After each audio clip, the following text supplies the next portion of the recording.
Good morning everyone, welcome to Wisdom online classes. And आज हम start करने वाले हैं एनसीईआरटी बुक का chapter number 4, that is linear equation in two variables. ठीक है, तो चलिए शुरू करते हैं। तो linear equation in one variable, आपने इक्वेशंस हमने अभी तक पॉलिनोमियल्स में क्या सीखा था, जो पॉलिनोमियल वाला हमने चैप्टर देखा था, उस पॉलिनोमियल्स में हमने इक्वेशंस बनाई थी x square plus a x square plus b x plus c equal to 0। इस टाइप की इक्वेशंस हमने पॉलिनोमियल्स में बनाई थी, जिसमें हमारे पास जो वेरिएबल होता था, वेरिएबल हम उसे कहते हैं जिसके अंदर वैल्यूज वेरी करती हैं, हम अपनी मर्जी से कोई भी वैल्यू डालते हैं। और जो ये ए बी और सी होते हैं, ये हम लोगों को क्वेश्चन में गिवन होते हैं। ठीक है, तो ये हमारे लिए वेरिएबल है। अगर इसकी वैल्यू चेंज करोगे तो इस पॉलिनोमियल की वैल्यूज चेंज होती जाएंगी। तो ये है हमारा क्या, वेरिएबल। ये मैंने उस पॉलिनोमियल में भी आपको समझाया था। तो जब वेरिएबल हमारा क्या है, एक्स है, तो वेरिएबल्स की मैंने बताई थी, हम एक्स वाई जेड हम वेरिएबल्स लेते हैं। और ये जो होते हैं ए बी और सी, ए बी सी को हम क्या कहते हैं, कॉन्स्टेंट्स कहते हैं। कांस्टेंट क्या है, ए बी और सी, क्योंकि इनकी कोई कांस्टेंट वैल्यू हम लोगों को क्या होगी, क्वेश्चन पेपर में गिवन होगी। अब हमारा जो चैप्टर है, ये जो चैप्टर आज हम शुरू करने वाले हैं, उस चैप्टर का नाम है लीनियर इक्वेशन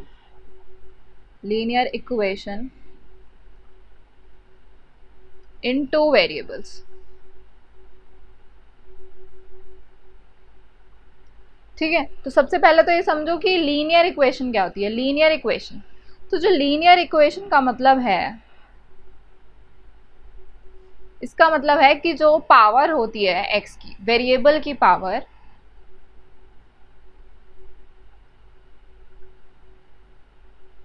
वेरिएबल की पावर क्या होगी, 1 होगी। लीनियर मतलब 1। ठीक है, लीनियर मतलब एक लाइन में, मतलब एक ही पावर होनी चाहिए सबकी, एक जैसी। तो हमारे पास पावर आ गई 1, किसकी, वेरिएबल की। और 2 वेरिएबल्स मतलब हमें कितने चाहिए वेरिएबल, नंबर ऑफ वेरिएबल्स कितने होने चाहिए, 2 होने चाहिए। अब वेरिएबल होने चाहिए 2 और उनकी पावर्स मैक्सिमम कितनी जा सकती है, 1 जा सकती है। तो इक्वेशन कैसे बनेगी, इस पूरे लीनियर इक्वेशन 2 वेरिएबल्स की इक्वेशन कैसे बनेगी, A x plus B Y is equal to सी। ये आपकी क्या बनेगी, एक जनरलाइज्ड इक्वेशन बनेगी। ए एक्स में क्या है, एक्स की पावर क्या है, 1 है। और बी वाई लिया हमने, बी वाई में वाई की पावर क्या है, 1 है। और एक्स और वाई दोनों ले रहे हैं, तो कितने वेरिएबल हो गए, 2 वेरिएबल्स हो गए। तो अब चैप्टर का समझ आ गया जिस्ट कि क्या मतलब है लीनियर इक्वेशन इन 2 वेरिएबल का, कि अब हमें इस लेसन में a x plus B y equal to c type की इक्वेशंस को स्टडी करना है। ठीक है, हमने इसी टाइप की सारी इक्वेशंस को पढ़ना है, इसी टाइप्स के सारे क्वेश्चंस करने हैं। अब इसमें पावर नहीं है, एक्स स्क्वायर नहीं है, वाई स्क्वायर नहीं है, तो मतलब ये क्या होगी, लीनियर इक्वेशन होगी। मैक्सिमम पावर क्या है, 1 है। और एक्स और वाई दोनों एक इक्वेशन के अंदर एग्जिस्ट कर रहे हैं। ठीक है, तो एक इक्वेशन में साथ में एग्जिस्ट करते हैं, तो ये क्या बन जाएंगे, 2 वेरिएबल्स की इक्वेशन बन जाएगी। ठीक है, इक्वेशन किसकी बन जाएगी, 2 वेरिएबल्स की बन जाएगी, जब हम एक्स और वाई दोनों डाल देंगे। और सबकी दोनों की पावर मैक्सिमम क्या हो सकती है, 1 हो सकती है। तो मैक्सिमम पावर 1 होने का मतलब क्या हो गया, कि सिचुएशन किस तरीके की होगी, इसी तरीके की होगी। ठीक है, लीनियर इक्वेशन इन 2 वेरिएबल्स। अब ये तो बात हो गई a x plus B y equal to c type के इक्वेशंस बनेंगी। ये हमारी क्या हो गई, जनरलाइज्ड फॉर्म हो गई। इसको आप लिखो जनरलाइज्ड फॉर्म। ठीक है, अब हमने इसी टाइप की चीज़ों को आगे स्टडी करना है। पहले कुछ क्वेश्चंस और एग्जांपल्स देख लेते हैं, उसके बाद मैं आपको आगे की चीज़ें बताऊंगी। Okay, right each of the following equation, ये इस टाइप के में दी हुई है। ठीक है, सी जो है वो इक्वल टू के इधर लिख दो चाहे उधर लिख दो, बात एक ही है, कांस्टेंट है, उधर जाएगा तो नेगेटिव लग जाएगा, कांस्टेंट में नेगेटिव लगा देना फिर। अब हम इस वाले इक्वेशन को इस टाइप के इक्वेशन के फॉर्म में लिखेंगे। पहले सी को हमें क्या करना है, इक्वल टू के इस साइड लाना है कांस्टेंट को, तो ये माइनस हो जाएगा 4.37 इक्वल टू 0। अब हम क्या कह सकते हैं, ए क्या है हमारा, 2 है, बी क्या है हमारा, 3 है, और c क्या है हमारा -4.37। ऐसे इसको करना है। अब इसका ये -√3y हम यहाँ लेकर आएंगे, तो ये हो जाएगा x -√3y -4 = 0। a हो गया हमारा 1, b हो गया हमारा -√3 और c हो गया हमारा -4। अब इस इक्वेशन में देखो, इस 4 को उठा के इधर ले जाओ, सबको एक जगह इकट्ठा करना है। इक्वेशन बन जाएगी 5x - 3y और -4 = 0। ये वाली इक्वेशन बन गई ना। अब a हो जाएगा हमारा 5, b हो जाएगा -3 और c हो जाएगा -4। अब यहाँ पर इसको यहाँ लेकर आ जाओ, इक्वेशन बन गई 2x - y = 0। अब जब c है ही नहीं, यहाँ पर कोई कांस्टेंट टर्म नहीं है, तो a तो चलो 2 हो गया, b हो गया हमारा -1 है ना, यहाँ पे -1 लगा दो। और c क्या हो जाएगा, c हो जाएगा हमारा 0, क्योंकि c एग्जिस्ट ही नहीं करता, मतलब है ही नहीं। अब इस 0 को भी अगर आप यहाँ लेकर आ जाओ तो ये हो जाएगा 2x - y -0 = 0। अब इसको c को यहाँ हम 0 लिख सकते हैं। अब चाहे इसको प्लस लिखो चाहे 0, 0 के आगे प्लस माइनस कुछ भी लगा सकते हो ना, कोई फर्क नहीं पड़ेगा। ठीक है, तो ये सिचुएशन है। ये जनरलाइज्ड फॉर्म से हमने क्या करा है, इनको ABC निकाले हैं जनरलाइज्ड फॉर्म से। ठीक है, write each of the equation in 2 variables. Write each of the following as an equation in 2 variables. अब यहाँ पर तो आपको एक ही वेरिएबल दिख रहा है, दैट इज x। तो y क्या आगा कोएफिशिएंट हम लोग क्या लगा देंगे, 0 लगा देंगे। और इस -5 को भी यहीं ले आओ, तो ये हो जाएगा +5 = 0। ठीक है, ऐसे ही यहाँ पर अब x नहीं है, तो x के आगे क्या लगा दोगे, 0 लगा दोगे। प्लस y -2 = 0 है ना, ये 2 यहाँ आ गया। अब यहाँ पर y नहीं है, तो 2x + 0y -3 = 0, ये आ गया यहाँ पे। इसी तरीके से यहाँ पे भी x नहीं है, फिर यहाँ पर 0x हो जाएगा +5y, और ये 2 इधर आ जाएगा इक्वल टू के, तो हो जाएगा -2 एंड दैट इज 0। ठीक है, सिंपल क्वेश्चन थे। जनरलाइज्ड फॉर्म से हमने ABC के बारे में स्टडी कर लिया अभी। अब इसके बाद एक एक्सरसाइज है, फटाफट उसको सॉल्व करते हैं, फिर ना आगे बढ़ेंगे। एक्सरसाइज 4.1 कर दो इतनी बड़ी, चलो ठीक है। 4.1 में हमें दिया हुआ है the cost of the notebook is twice the cost of the pen. ठीक है, नोटबुक का प्राइस जो है वो पेन से डबल है। अगर पेन जो है वो 10 रुपये का है मान लो, तो जो नोटबुक होगी वो कितने 20 रुपये की हो जाएगी। अगर ये पेन 15 रुपये वाला है तो नोटबुक हो जाएगी 30 रुपीज़ की, मतलब उसका डबल हो जाएगी। ये कहने का मतलब है। अच्छा, write the linear equation in 2 variables to represent this statement. अब हमने लिया टेक द नोटबुक ₹x, तो पेन की कॉस्ट y। ठीक है, हमने ले लिया कि नोटबुक कितने रुपए की है, x रुपीज़ की है, और पेन कितने रुपए का है, y रुपए का है। लेकिन अभी हमने जो रिलेशन देखा कि ये इसका डबल हो जाएगा, तो अगर y ऐसे है, y जो है वो किसके इक्वल होगा, सॉरी x नोटबुक का प्राइस है। अगर नोटबुक मान लो 10 रुपए की है और ये 5 रुपए की है, पेन 5 रुपए का है, तो हम इसको कैसे लिख सकते हैं, 10 रुपीज़ को ऐसे लिख सकते हैं 2 × 5 है ना, ऐसे लिख दो। ऐसे यहाँ पर 30 रुपीज़ को कैसे लिख सकते हो, 2 × 15। ऐसे ही 20 रुपीज़ को लिख सकते हो 2 × 10। अब ये 30, 20 और ये 10 रुपीज़ क्या है, ये हमारे नोटबुक के प्राइस, और नोटबुक का प्राइस क्या है हमारा x है नोटबुक का प्राइस। ठीक है, और वो किसके इक्वल है, 2 × प्राइस ऑफ द पेन। ये पेन का प्राइस है 15, 10 और 5, तो हम इसको कैसे लिख सकते हैं, 2 × price of the pen. Pen का प्राइस क्या है, y हमने लिया हुआ है। तो ये आंसर कैसे आएगा, x = 2y। इसको आप लीनियर इक्वेशन में लिखना चाहो तो x - 2y = 0 भी लिख सकते हो। ठीक है, चलो next is express the linear equation the form of this and indicate the values of a and b in each case. ठीक है, तो पहले इसको यहाँ लेकर आओगे, हो जाएगा माइनस, जैसे ऊपर वाला एग्जाम्पल करा है वैसे ही करना है। ये हो जाएगी वैल्यू ए, ये वैल्यू हो जाएगी बी, और सी क्या हो जाएगा, माइनस ऑफ 9.35 बार। अब यहाँ पर ए की वैल्यू क्या है 1, बी की वैल्यू क्या है -1/5 इज बी, और सी की वैल्यू हमें दिख रही है -10। -1/5 आएगा ना, यहाँ पे 1 आ गया, ये ऐसे, ये रेशियो आपका क्या है बी है। चलो यहाँ पर देखो, ये आ गया ए, ये आ गया बी, और -6 क्या आ जाएगा, सी आ जाएगा।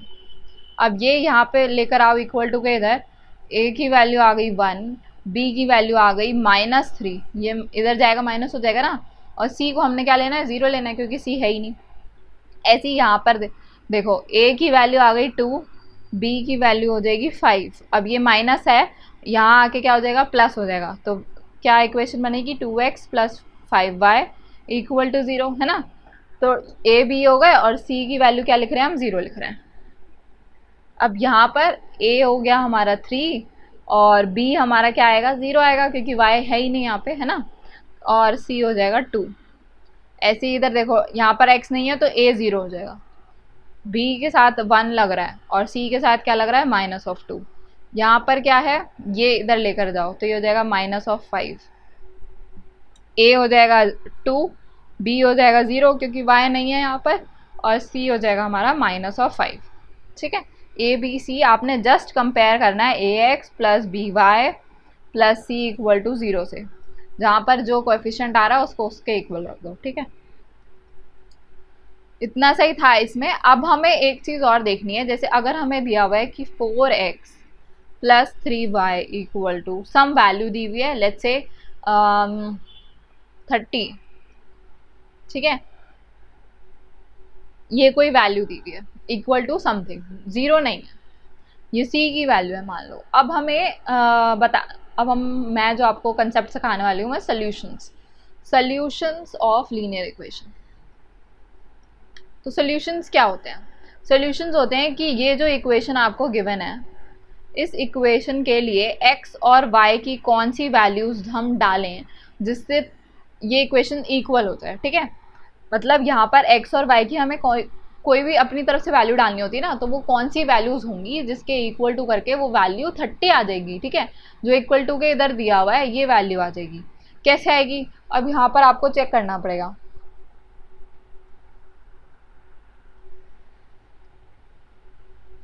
देखो x अगर हम डालें 6 और y की वैल्यू डालें 2, ठीक है, तो क्या बनेगा, 4 × 6 + 3 × 2, ये हो जाएगा 4 × 6 = 24 + 3 × 2 = 6, आ गई वैल्यू 30, जो कि यहाँ पर गिवन थी हमें, राइट हैंड साइड पे इक्वल टू के दूसरी साइड पे 30 गिवन थी।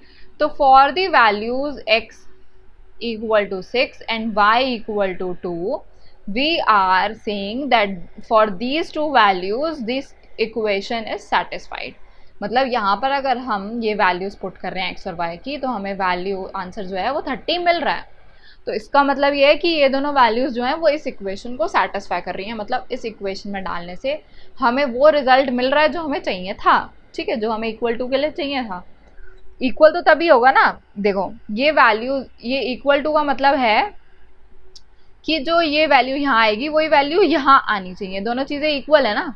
तो वो इक्वल कब होंगी, जब x और y की वैल्यू क्या होगी, 6 और 2 होगी। तो 6 और 2 क्या है, इसका सोल्यूशन है। सोल्यूशन क्या हो गया, 6 और 2। लेकिन 6 और 2 को हम कैसे लिखेंगे सोल्यूशन में, इसका डिनोशन कैसे करते हैं, डिनोट कैसे करते हैं कि हमें पता चल जाए कि x की वैल्यू 6 है और y की वैल्यू 2 है। तो इसको हम ऐसे लिखते हैं 6, 2 करके। ठीक है, जैसे लास्ट क्लास में हमने ग्राफ बनाए थे ना ऐसे करके, और हमने यहाँ पे कोई पॉइंट ले लिया था 2, 3 या 2, 2 ही ले लो, ये हमें पॉइंट लिया था। तो हमने इस पॉइंट को कैसे रिप्रेजेंट करा था, 2, 2 से, जिसमें पहली वाली वैल्यू x को रिप्रेजेंट करती है और सेकेंड वाली वैल्यू y को रिप्रेजेंट करती है। तो उसी तरीके से हमने यहाँ पे लिखना है, पहली वाली वैल्यू x को रिप्रेजेंट करेगी, सेकेंड वाली y को रिप्रेजेंट करेगी। यही वाला जो वैल्यू है, इन वैल्यू के लिए ये इक्वेशन क्या होगी, सेटिस्फाइड होगी। ठीक है, और भी कोई वैल्यू हो सकती है क्या, क्या ऐसी कोई और वैल्यू हो सकती है जो इस इक्वेशन को सॉल्व कर सके, लेकिन वैल्यू 6 और 2 के अलावा कोई और हो? तो ये आपको सर्च करना है। लेट्स से कि अगर हम 4 ले लें, 12 आ जाएगा।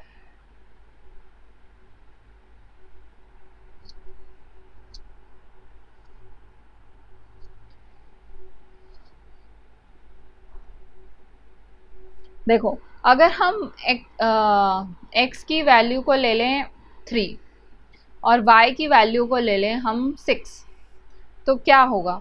4 इंटू 3 प्लस 3 इंटू 6, 4 3 ज़ा 12 प्लस 6 3 ज़ा 18, आंसर क्या आएगा? 30। फिर इक्वेशन सेटिस्फाइड हो रही है, लेकिन अब सेट क्या है? ये सेट है जिसमें x की वैल्यू 3 और y की वैल्यू 6 है।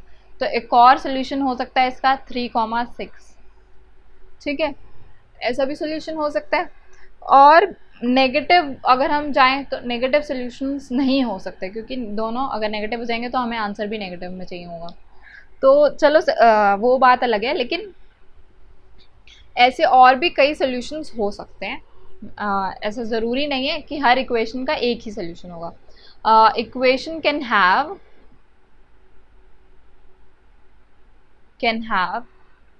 क्या क्या चीज़ें हो सकती हैं? एक होगा यूनिक सोल्यूशन। यूनिक सोल्यूशन का मतलब होता है कि एक सोल्यूशन है, बस एक से ज़्यादा कोई सोल्यूशन ही नहीं है, ठीक है। यूनिक सोल्यूशन मतलब एक सोल्यूशन है बस, उसके अलावा वो इक्वेशन किसी और नंबर डालने पे सेटिस्फाई नहीं करेगी, ठीक है। Second is infinitely many solutions.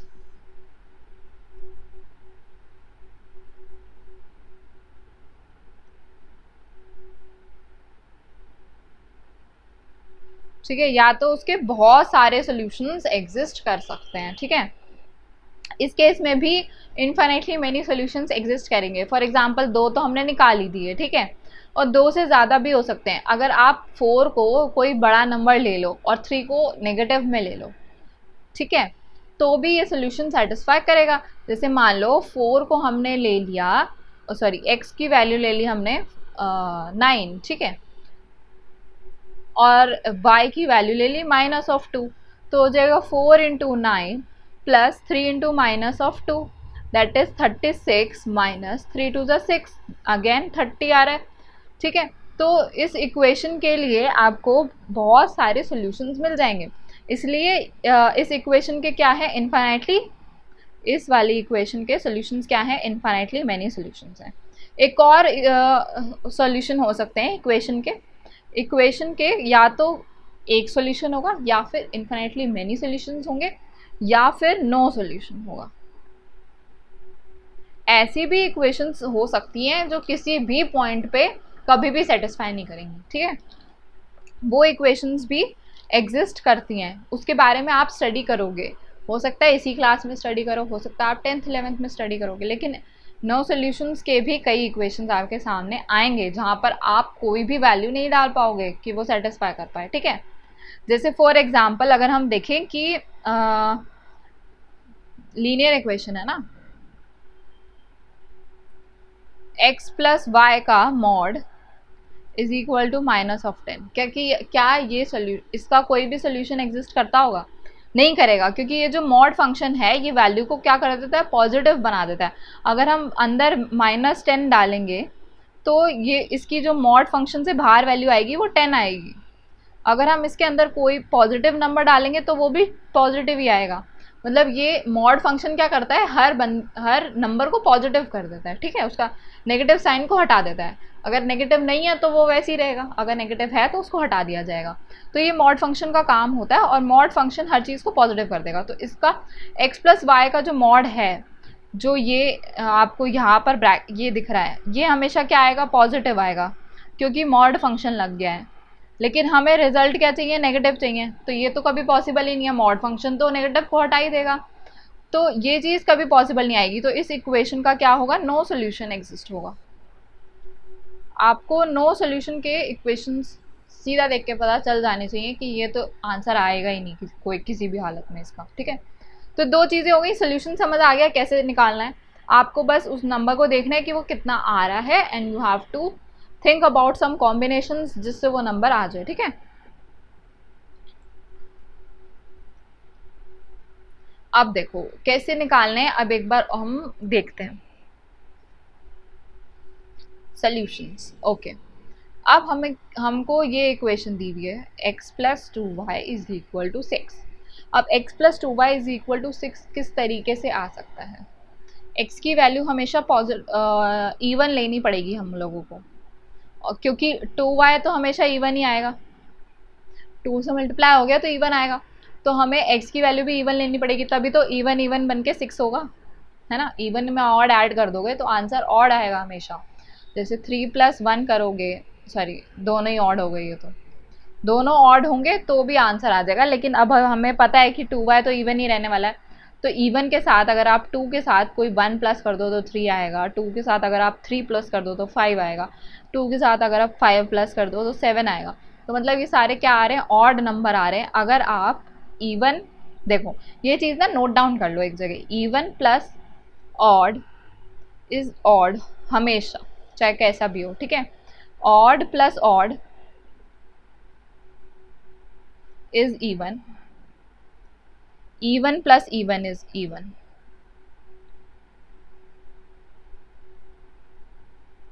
तो इवन दो तरीके से आ सकता है, या तो ऑड प्लस ऑड कर लो या इवन प्लस इवन कर लो, लेकिन हमें पता है कि भाई 2y तो हमेशा इवन ही रहेगा, तो हमें दूसरा x भी क्या लेना पड़ेगा? इवन लेना पड़ेगा। तो अगर हम x को 2 ले लें बाई चांस, तो y की वैल्यू क्या बचेगी? इसको कैसे देखना होता है, देखो इसको सॉल्व करने के लिए you have to make a table. मैं आपको बता रही हूँ, ठीक है। यहाँ पे आप लिखोगे x और यहाँ पे आप लिखोगे y, ठीक है। अब आप यहाँ लिखोगे, जैसे x की वैल्यू आपने 2 मान ली, तो x की वैल्यू 2 लिखी और 2y आपने इक्वेशन में x की वैल्यू डाल दी। अब यहाँ से y की वैल्यू क्या आएगी ये तो आप कैलकुलेट कर सकते हो, ये 2 यहाँ जाएगा तो 2y इज इक्वल टू 4, ठीक है। यहाँ के माइनस हो जाएगा और फिर y की वैल्यू क्या आ जाएगी? 4/2 दैट इज 2। तो y की वैल्यू क्या आ गई हमारे पास? 2 आ गई। फिर एक और डिवाइडर बनाने, 4 डिफरेंट बनाने ना, तो आपने 4 खाने बना लिए अपने। अब आप x की वैल्यू कोई और इवन नंबर ले लो, लेट से 4 ले ली, तो आपने लिखा 4 प्लस 2y इक्वल टू 6। अब ये यहाँ जाएगा तो 2y इक्वल टू 2 हो जाएगा और y की वैल्यू 1 आ जाएगी। तो y की वैल्यू 4 डालने पे, x की वैल्यू 4 डालने पे y की वैल्यू 1 आ रही है। इस तरीके से आपने लिखना है। नेक्स्ट इज x की वैल्यू अगर आप -2 ले लो, 0 भी पुट कर सकते हैं। वैसे जब आप ऐसे टेबल बनाना स्टार्ट करोगे ना तो सबसे पहले 0 ही पुट करना है x की वैल्यू को। चलो -2 ले लें अगर हम, -2 प्लस 2y इक्वल टू 6। अब ये -2 वहाँ जाके क्या हो जाएगा? प्लस हो जाएगा। प्लस होने से इसकी वैल्यू हो जाएगी 8 और y की वैल्यू हो जाएगी 4। तो y की वैल्यू आ गई 4 अगर x -2 है तो, ठीक है। x की वैल्यू 0 डाल दो, x की वैल्यू 0 डाली तो ये आ जाएगा 2y इक्वल टू 6। तो y की वैल्यू क्या आ गई? 3 आ गई। ये आ गए हमारे 4 सॉल्यूशंस। 4 डिफरेंट सॉल्यूशंस निकालने थे हमने यहाँ पे निकाल दिए। अब आप चाहो तो इसमें ऐसे सॉल्यूशन करके ना, सॉल्यूशंस लिखकर आगे इनका ना ब्रैकेट में लिख दो, जैसे हमने ऊपर लिखना स्टार्ट करा था, कॉमा 4, -1, -2, -4 और एक नंबर है हमारा 0, 3। ये हमारे क्या आ गए? 4 डिफरेंट सॉल्यूशंस आ गए। ओके, ये आ गया सॉल्यूशन। अब आपने नेक्स्ट क्वेश्चन करना है, find the solution for each of the following equation. अब इक्वेशन आपने ले ली पहली, इसके अंदर आपने लेट कर लिया कि हम क्या कर रहे हैं, लेट x को 0 ले रहे हैं। तो 0 प्लस 3y इक्वल टू 12 होगा, तो y की वैल्यू क्या आ जाएगी? 4 आ जाएगी। तो सॉल्यूशन क्या हुआ? यहीं लिख दो सॉल्यूशन। हमारा सॉल्यूशन आया है 0, 4, ठीक है। Next is this. अब आपने सेकेंड वाले पार्ट में भी x को 0 पुट कर दिया।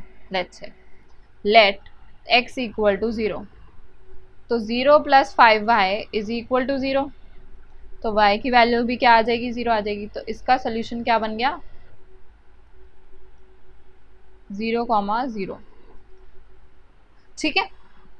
नेक्स्ट इज दिस, यहाँ पर तो x है ही नहीं, तो सिंपली आपने क्या करना है, 3y प्लस 4 इक्वल टू 0 रखा हुआ है, थर्ड है ये, ठीक है।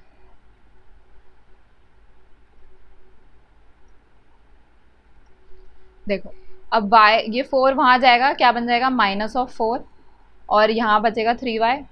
y की वैल्यू क्या आ रही है, -4/3 आ रही है, लेकिन x तो हमें गिवन ही नहीं था, तो हम x को क्या लिखेंगे, x को x ही छोड़ देंगे। तो सॉल्यूशन क्या आ गया, x, -4/3।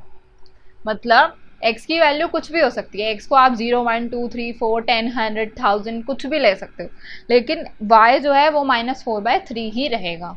तो इसमें से one of the solutions you can say कि -0,4/3। आप चाहो तो इसके कितने भी सॉल्यूशंस, कितने भी सॉल्यूशंस लिख सकते हो। इसमें हमने कॉमा डाल के -4/3 लिखना, मतलब y की वैल्यू 4/3 रहेगी, x को आप अपनी मर्जी से कुछ भी लिख सकते हो, ठीक है। अब उसी से रिलेटेड एक और एक्सरसाइज है 4.2 सॉरी, और इसके बाद फिर आज हम इतना ही स्टॉप करते हैं, पूरी बड़ी कर दूँ, चलो ठीक है। This is exercise 4.2, which one of the following option is true and why. आप ये कह रहे हो कि ये जो इक्वेशन है ये क्या है। अब यूनिक सोल्यूशन, ओनली 2 सॉल्यूशंस और इन्फिनिटली मेनी सॉल्यूशंस में हमें कैसे पता चलेगा कि क्या है इसका आंसर। तो देखो हम लोगों को इसके कोई एक दो सॉल्यूशन निकाल लेते हैं। लेट्स से कि अगर x हमारा x 0 है, x और y ऐसे लेना है, x 0 आ गया, x को आप 0 रख दो तो y की वैल्यू हमारी 5 आ रही है, साफ साफ दिख रहा है, ठीक है। x की वैल्यू अगर आप 1 डालो तो ये हो जाएगा 3 + 5 दैट इज 8। अगर आप 2 डालो तो 3 2 6 + 5 दैट इज 11, है ना। और आप 3 की वैल्यू बढ़ाते जाओ, 11 की वैल्यू बढ़ती जाएगी, y की वैल्यू बढ़ती जाएगी। तो इसका मतलब ये है कि for infinite values of x there will be an infinite values of y। तो सोल्यूशन कितने एग्जिस्ट कर रहे हैं, इन्फिनाइटली मैनी एग्जिस्ट कर रहे हैं।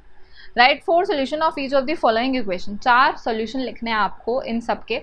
मैं ये वाला लिख के बता देती हूँ क्योंकि आपको पाए देख के थोड़ा डर लग गया होगा, बाकी मैंने एग्जाम्पल में ऊपर कराए हुए हैं तो आप उस तरीके से कर सकते हो। 4 सॉल्यूशंस लिखने हैं और हमारे पास इक्वेशन ये वाली है, सेकेंड वाली का इक्वेशन हम ले रहे हैं। तो x और y टेबल बनानी है और 4 सॉल्यूशन लिखने हैं, ओके 1 2 एंड 3 एंड 4, ठीक है। तो सबसे पहले अगर आप x को ले लो 0 तो पाई x पूरा 0 हो जाएगा, y की वैल्यू 9 आ जाएगी, है ना। ये वाली पार्ट पूरा 0 हो जाएगा ना 0 डालने से। हम डालें 1 तो y की वैल्यू हो जाएगी 9/पाई, 9 माइनस पाई। 2 डालेंगे तो हो जाएगा 9 माइनस 2 पाई। 3 डालेंगे तो आ जाएगी 9 माइनस 3 पाई, ठीक है। सॉल्व करने की जरूरत नहीं है, पाई में रहना तो आंसर, कोई दिक्कत नहीं है। तो ये वाला क्वेश्चन मैंने करके दिखा दिया। इसका सोल्यूशन आप चाहो तो बना सकते हो, that is I think easy. X और वाई में ज़्यादा डिफरेंस नहीं है, एक्स को 0 डालो वाई भी 0 हो जाएगा, एक्स को 1 डालो, एक्स को डालो 4 वाई आ जाएगा 1, एक्स को डालो आप 8, 4 का मल्टीपल ले लो सो दैट ये 4 से 4 का कुछ ना कुछ कट जाए और जो नंबर्स हैं वो नेचुरल नंबर में ही आ जाए, है ना, रैशनल नंबर्स में आ जाए, मतलब फ्रैक्शन ना आए। 8 डालोगे तो वैल्यू आ जाएगी 2 और 12 डालोगे तो वैल्यू आ जाएगी 3, ठीक है। ऐसे ही इसका करके देख लेना।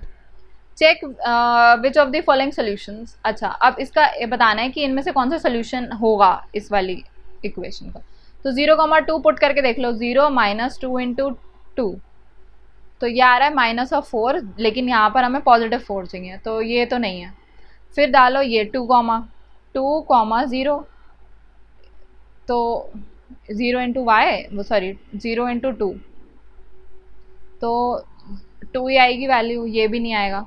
4,0 डालोगे तो आ जाएगी, ठीक है। 4,0 डालो, 4 माइनस 2 इंटू 0 ना, तो ये आ जाएगा 4 और यही हमें चाहिए, ठीक है। तो बाकी के चाहो तो देख लो चेक करके, ये भी वैल्यू नहीं आएगी और ये भी नहीं आएगा मेरे हिसाब से। √2 तो फिर √2 ही रह जाएगी ना, क्योंकि स्क्वायरिंग तो है ही नहीं यहाँ पर। Find the value of k अगर x इक्वल टू 2 और y इक्वल टू 1 में ये सोल्यूशन एग्जिस्ट करता है, तो x की जगह पे क्या डालना है, 2 डालना है, और y की जगह पे क्या डालना है, 1 डालना है। तो ये हो जाएगा 2 2 ज़ा 4 और ये हो जाएगा 3। आंसर आ गया 7, और जो कि k के इक्वल होना चाहिए।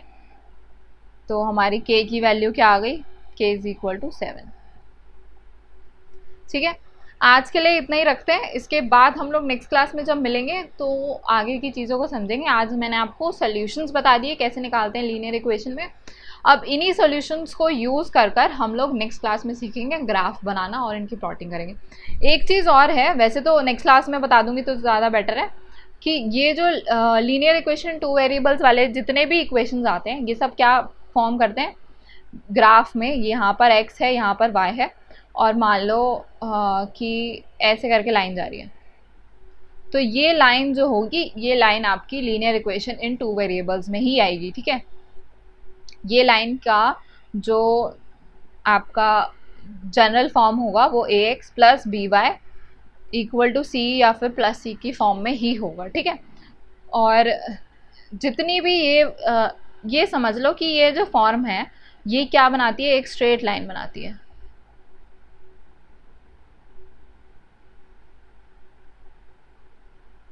एक स्ट्रेट लाइन का एक जनरल फॉर्म है ये। ठीक है, a x plus B y equal to सी, ये क्या है, जनरल फॉर्म है स्ट्रेट लाइंस का। मतलब जितनी भी यहाँ पे हमने ऊपर इक्वेशंस पढ़ी हैं सबसे स्ट्रेट लाइन बनेगी, ऐसी कर्व नहीं बनेगा या फिर कोई ऐसे घुमा हुआ नहीं बनेगा। ठीक है, स्ट्रेट लाइन बनेगी बिल्कुल एग्जैक्ट, जैसे ये वाली मैंने आपको बना के दिखाई है, ये वाली, this is the straight line. ठीक है, स्ट्रेट लाइन फॉर्म होगी, चाहे ऐसे हो, चाहे ऐसे हो, चाहे ऐसे हो, चाहे ऐसे सीधी जा रही हो, कैसे भी जा रही हो, लेकिन बनेगी स्ट्रेट लाइन। तो हम नेक्स्ट क्लास में सीखेंगे कि कैसे लाइंस बनती हैं, और हर बार स्ट्रेट लाइन बनेगी। तो हम लोग क्या करेंगे, 2 पॉइंट्स बनाएंगे और उनको जोड़ देंगे, क्योंकि हमें पता है स्ट्रेट लाइन बननी है। कोई 2 पॉइंट्स ढूंढेंगे इक्वेशन के और उसको हम प्लॉट करके स्ट्रेट लाइन बना देंगे, स्केल से खींच देंगे, कनेक्ट कर देंगे। नेक्स्ट क्लास में सिखाते हैं ये सब। ठीक है, चलो तब तक के लिए बाय बाय, टेक केयर।